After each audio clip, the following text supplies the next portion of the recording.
Hindi po makakarating sa kanyang pinaroroonan ang mga taong walang utang na loob. Mga kapatid kong mga pulis, alam ko na, may pagmamahal kayo sa bayan.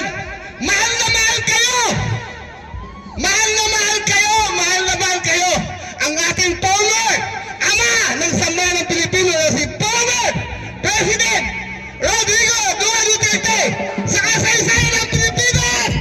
Ayaw na taas ng sweldo sa mga military, mga pulis!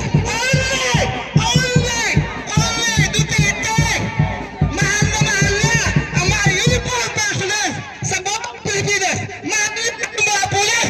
Ito sa ating ngayon! Maawa naman kayo sa ating mga anak, pati ating mga apo! Pati ating mga apo! Kaya nandito kami, kasama po ang pinsan ko, si Sultan Idris Arimbang, para ipakita po ang mamahal nila sa sambayan ng Pilipino. Itong hindi kanais-nais na pangyayari corruption, pangnanakaw sa kaban ng bayan. Allahu Akbar! Allahu Akbar! Nandito kami, mga minamahal kong kababayan, para ipakita po ang full support namin mga Muslim para sa bayan. Nandito po ang aking pinsan, si Francis Baralabi, ang may bahay ng Bangsamoro Transition Authority, MP, pinsan ko, Idris Arimbang. Nais ko pong sabihin sa inyo, kung pwede lang, bigyan natin ng kahit maikling oras po para magsalita po siya. Palakpakan po natin! Allahu Akbar! Allahu Akbar! Ibigay ko po sa inyo, Sultan Idris Arimbang, ang tulad na nagmamahal, ang tunay na Duterte dahil supporter.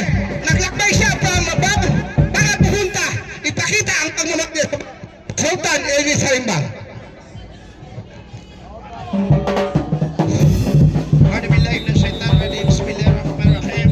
Assalamualaikum warahmatullahi taala wabarakatuh. Mabuhay ang Pilipino! Mabuhay ang Muslim Christian Solidarity! Mabuhay ang ating mga pulis, military! Diyos sa inyong pag-alala sa mga mga ng Pilipino.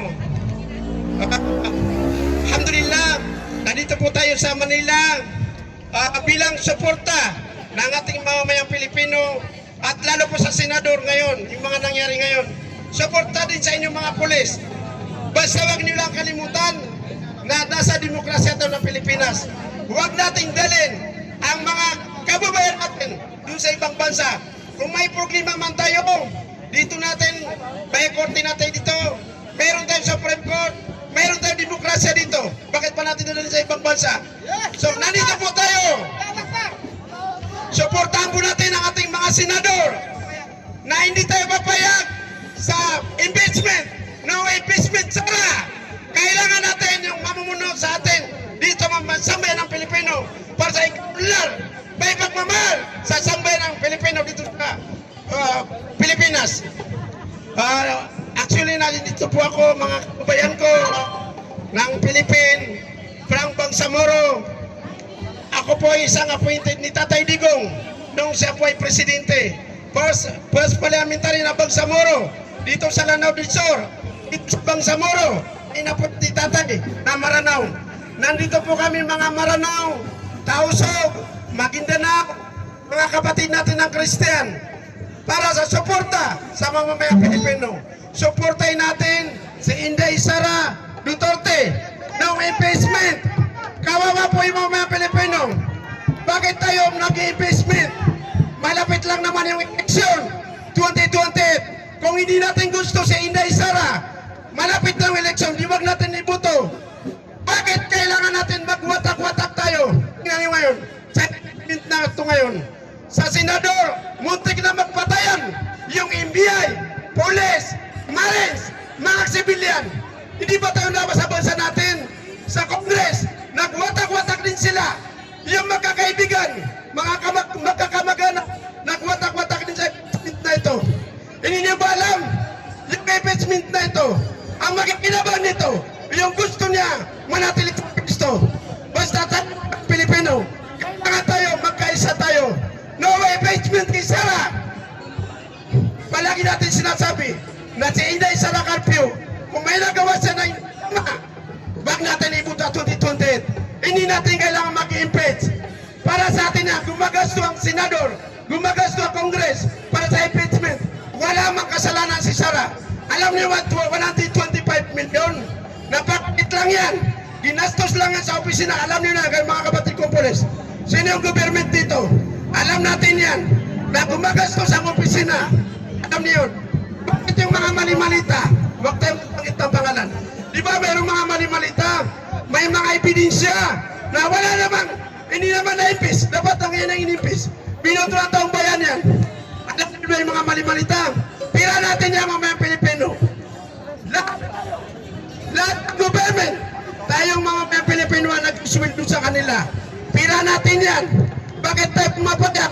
Na yung malitat nadala lang sa ibang tao. Nadala sa ibang tinatago nila. Kaya kailangan natin yung malita na yan, imbestigay natin. Huwag si Bibi Sara. Ito naman si Bato. Kung may problema kay Bato, mayroon man tayo korte dito. Mayroon tayong mga artist dito sa bansa natin. Mayroon tayong judgment. Mayroon tayong demokrasya. Bakit natin nadaling sa ibang bansa? Nagsasalita ko dito para sa ating mamamayan. Kahit sinong presidente, kahit sinong general, policeman o sundalo, tayo mga Pilipino, pag nadaling tayo sa ibang bansa, papunta rin tayo sa lansangan para magrally na wag yung kasama natin, Pilipino nadaling sa ibang bansa.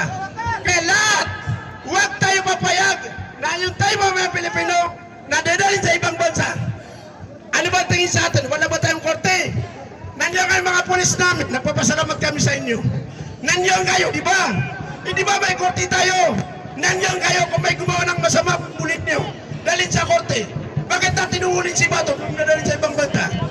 Hindi rin natin matalpan. Pag dinala doon si Bato sa ibang bansa, kung may kasalanan man siya, wala.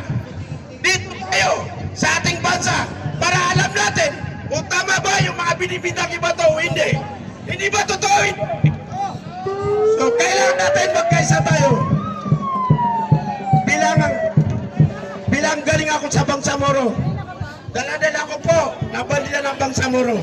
Inihiling po namin sa mamamayan ng Pilipinas, sa Congress, sa Senate, kay BBM, ini government, mga pulis, military, NBI, na magkaisa tayo. Bakit tayo nagkakawatak-watak? Dahil lang ba sa sinasabi natin na dadalhin si Bato sa ibang bansa? Huwag tayo pumayag.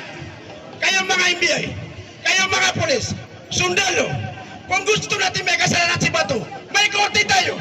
O maglimban natin sa kanya, mag-file tayo ng kaso dito sa Pilipinas para makita natin kung may pagkakamali o wala. Kawawa siya kung wala man siya kasalanan na dadali natin sa ibang bansa. Hindi ka katarungan yan, hindi pa katarungan yan. So, nandito rin kami para ipakita sa mamamayang Pilipino na kami Bangsamoro. Alam niyo noon, wala pa Presidente Tatay Digong.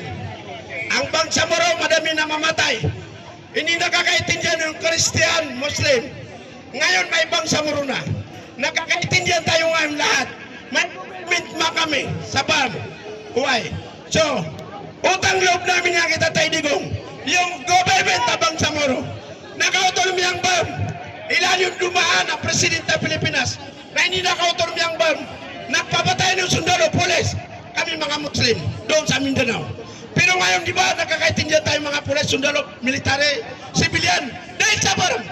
Ibig sabihin, lahat tayo government. Bangsamoro region, Philippine government, magkakaibigan tayo, magkakapatid tayo. Kayo ang tinitingala namin. Kaya yan ang pagmamahal namin kita tayo Digong. Dumaan tayo sa demokrasya. Hindi namin tinatawag, hindi namin sinasabi ng taga Bangsamoro na yung tao na magkasala, hindi natin kakasuhan. Mayroon tayong proseso dito sa ating bansa.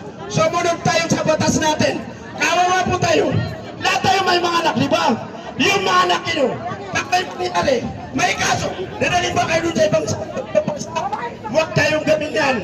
Mali yan. Mabuhay ang Pilipinas. Mabuhay ang Bangsamoro.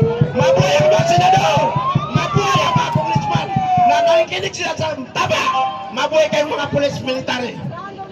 Sanay, inihiling na isip-sidahiling namin dito. from bottom to my heart, nandito sa puso na ako si Princess. Nandiyan yung mga kapatid natin na magandang taon.